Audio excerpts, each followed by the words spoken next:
بسم اللہ الرحمن الرحیم۔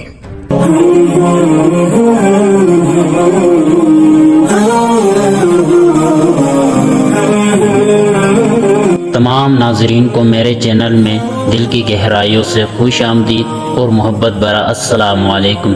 میں امید کرتا ہوں کہ آپ سب دوست خیریت و عافیت سے ہوں گے۔ اللہ پاک سے دعا کرتا ہوں کہ اللہ پاک آپ کی تمام جائز خواہشات پورے فرمائے، وسیع رزق اور آپ پر اپنی رحمتوں کا سایہ ہمیشہ برقرار رکھے۔ معزز ناظرین، خلافت عثمانیہ میں ایک نیک دل بادشاہ تھا جو راتوں کو بھیس بدل کر عوام میں نکلتا اور ان کی خبر گیری کرتا۔ ایک رات اپنے وزیر کے ساتھ نکلا، راستے میں ایک شخص مرا پڑا ہوا تھا اور لوگ اس کے نعش کے پاس سے گزر رہے تھے۔ بادشاہ نے آواز لگائی کہ لوگوں، یہ مردہ شخص پڑا ہے۔ لوگوں نے کہا یہ بہت گنہگار شخص ہے۔ لوگ بادشاہ کو پہچان نہ سکے اور گزرتے رہے۔ آخر کار کچھ لوگوں کی مدد سے بادشاہ اس مرد شخص کو اس کے گھر لے گیا۔ جب اس کی بیوی نے اپنے شوہر کی نعش دیکھی تو رونے لگی۔ جب لوگ نعش چھوڑ کر چلے گئے تو بادشاہ نے اس کی بیوی سے پوچھا کہ یہ کیا گناہ کرتا تھا کہ لوگ اس سے نفرت کرتے ہیں۔ اس کی بیوی روتی ہوئی بولی کہ پاس ہی ایک غریب عورت ہے جو پیسے نہ ہونے کی وجہ سے زنا کرتی ہے اور اپنے بچوں کا پیٹ پالتی ہے۔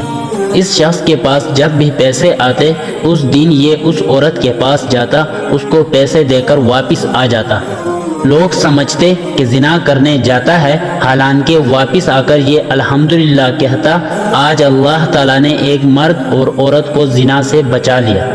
یہ شخص شراب خانے جاتا، شراب خرید کر گھر لاتا اور گندے نالے میں بہا دیتا۔ اللہ تعالیٰ سے التجا کرتا کہ جتنا مجھ سے ہو سکا میں نے شراب ضائع کر دی۔ لوگ اس کو شراب خانے میں دیکھ کر سمجھتے کہ شراب پینے آیا ہے۔ اس کی بیوی اس شخص کو بولتی کہ ایسا نہ کیا کر، لوگ تم کو غسل نہ دیں گے اور نہ تمہارا جنازہ پڑھیں گے۔ وہ شخص کہتا کہ لوگ نہ صرف مجھے غسل بھی دیں گے بلکہ میرا جنازہ بادشاہ اور علماء بھی پڑھیں گے۔ بادشاہ یہ سن کر رو پڑا اور کہنے لگا، میں ہی خلیفہ سلطان ہوں، میں حکم دیتا ہوں کہ ہم نہ صرف اس کو غسل دیں گے بلکہ علماء اس کا جنازہ بھی پڑھائیں گے اور اس کی تدفین ہم کریں گے۔ سبق: بعض اوقات ہمیں جو چیز نظر آتی ہے یا ہمیں بتائی جاتی ہے، حقیقت میں اس کی گہرائی کچھ اور ہوتی ہے۔ اگر ہمیں تمام صحیح چیزوں کا ادراک ہو جائے تو ہم نہ صرف غلط سوچنا بند کر دیں گے بلکہ سنی سنائی باتوں پر یقین بھی نہیں کریں گے اور نہ کسی کے بارے میں غلط بات کریں گے۔ اس لیے ہر انسان کو صرف اپنے کام پر زیادہ توجہ دینا چاہیے۔